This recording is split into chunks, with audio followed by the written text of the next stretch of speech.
नमस्कार दोस्तों, आपके अपने यूट्यूब चैनल DRX फार्मा में आपका स्वागत है। तो आज हम D pharma exist exam preparation के लिए कुछ MCQs क्वेश्चंस हैं जिनको देखेंगे। आप ये क्वेश्चंस खुद से भी सॉल्व करने की कोशिश करिएगा और कमेंट में बताइएगा कि आपके कितने आंसर सही हैं। तो ठीक है, कुछ क्वेश्चंस देखते हैं।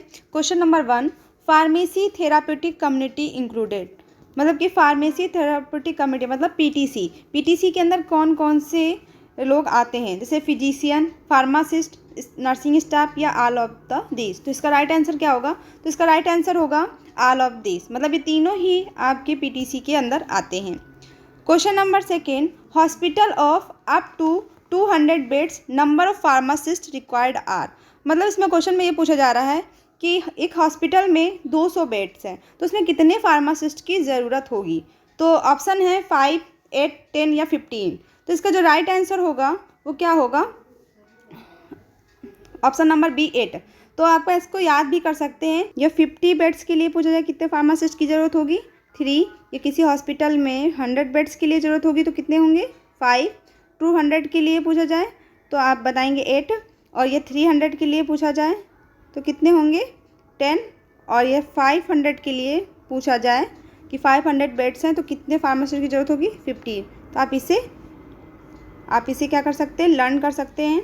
जैसे कभी भी कोई क्वेश्चन कितने भी बेड्स के लिए पूछ लिया जाए तो आप इजीली उसको टिक कर सकते हैं। तो आप इसे लर्न कर सकते हैं। Question number 3, full form of MMR vaccine. MMR vaccine का फुल फॉर्म बताना है। तो यहाँ ऑप्शंस दिए गए हैं, measles, mumps and rubella, measles, mumps and rabies, meningitis, mumps and rubella and measles, mumps and rhinitis. तो इसका राइट आंसर क्या होगा? तो इसका जो राइट आंसर होगा वो ऑप्शन नंबर ए फर्स्ट होगा, measles, mumps and rubella. Question number 4, the purpose of paraben in syrup is as. जो पैराबेन है उसका क्या पर्पस है सिरप में? तो ये क्या है, एक स्टेबलाइजर, प्रिजर्वेटिव या बफर या thickness.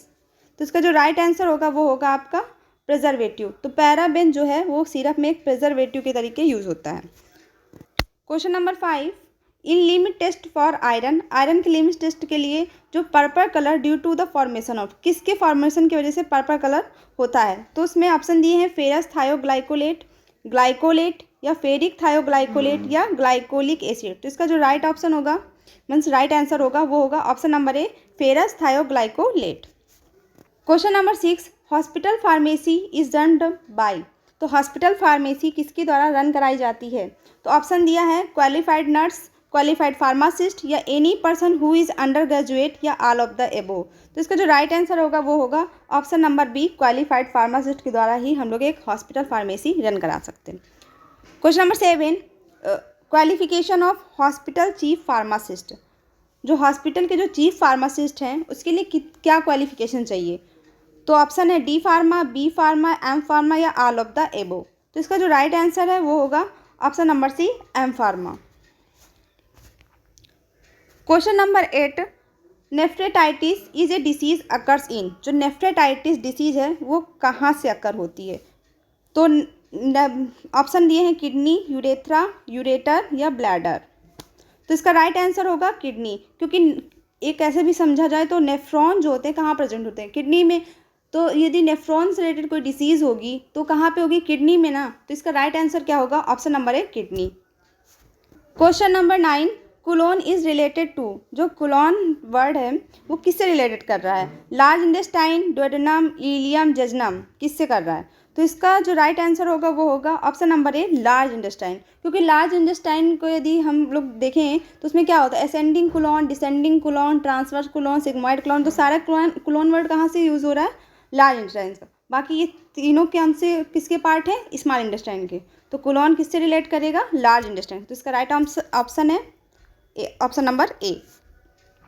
Question number 10, roster machine is use to sort. जो रोस्टर मशीन है वो किसके लिए यूज़ की जाती है? कोटेड टैबलेट या फील्ड कैप्सूल या सीड एम्पूल्स के लिए कि सीड कंटेनर के लिए? तो इसका राइट आंसर क्या होगा? तो इसका राइट आंसर होगा option number B, filled capsule. Question number 11, which of the following is the example of inactivated vaccine. इनमें से इनएक्टिवेटेड वैक्सीन का एग्जाम्पल कौन सा है? तो इनएक्टिवेटेड वैक्सीन को हम लोग एक और नाम से जानते हैं, उसको बोलते हैं किड वैक्सीन। क्या बोलते हैं, किड वैक्सीन। क्योंकि कभी कभी एग्ज़ाम में किड वैक्सीन पूछ लिया तो कंफ्यूज मत होना, किड वैक्सीन और इनएक्टिवेटेड वैक्सीन एक ही चीज़ है। तो इनमें से कौन सा एग्जाम्पल है, तो option number D hepatitis A. तो हिपेटाइटिस ए किड वैक्सीन और इनएक्टिवेटेड वैक्सीन के एग्जाम्पल है। Question number 12, who plays a vital role in drug safety in hospital. मतलब इनमें से एक वाइटल रोल कौन प्ले करता है ड्रग सेफ्टी के लिए हॉस्पिटल में। तो ऑप्शन दिया है GMP, ADR कमेटी या PTC या P&K कमेटी। तो इसका राइट आंसर होगा option number C, PTC, pharmacy therapeutic committee एक वाइटल रोल प्ले करती है। Question number 13, the code of pharmaceutical ethics is formulated by. Code of pharmaceutical ethics किसके द्वारा फार्मुलेट किया गया है। ऑप्शन दिए PCI, DTAB, state pharmacy council या all of the above.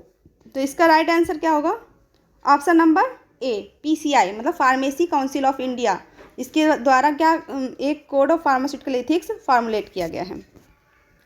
Question number 14, यहाँ पे होगा, थोड़ा करेक्शन कर लीजिए, यहाँ पे क्वालिटेटिव, यहाँ पे क्वालिटेटिव टेस्ट होगा। तो क्वालिटेटिव टेस्ट ऑफ प्रोटीन, तो प्रोटीन के क्वालिटेटिव टेस्ट इनमें से कौन सा है, ब्यूरेट टेस्ट, मिलन्स टेस्ट या निन हाइड्रेन टेस्ट या ऑल ऑफ द एबोव। तो इसका जो राइट आंसर होगा वो होगा ऑप्शन नंबर डी, ये सारे ही टेस्ट आपके किसके हैं, प्रोटीन के हैं। Question number 15, main source of energy in food. तो फूड से जो मेन सोर्स है एनर्जी का वो किससे मिलता है, कार्बोहाइड्रेट, फैट्स, प्रोटीन या विटामिन्स। तो इसका ये तो बहुत इजी सा क्वेश्चन है, तो इसका आंसर आप लोग कमेंट करके बताइएगा, ये आपको पता है इसका राइट आंसर क्या होगा।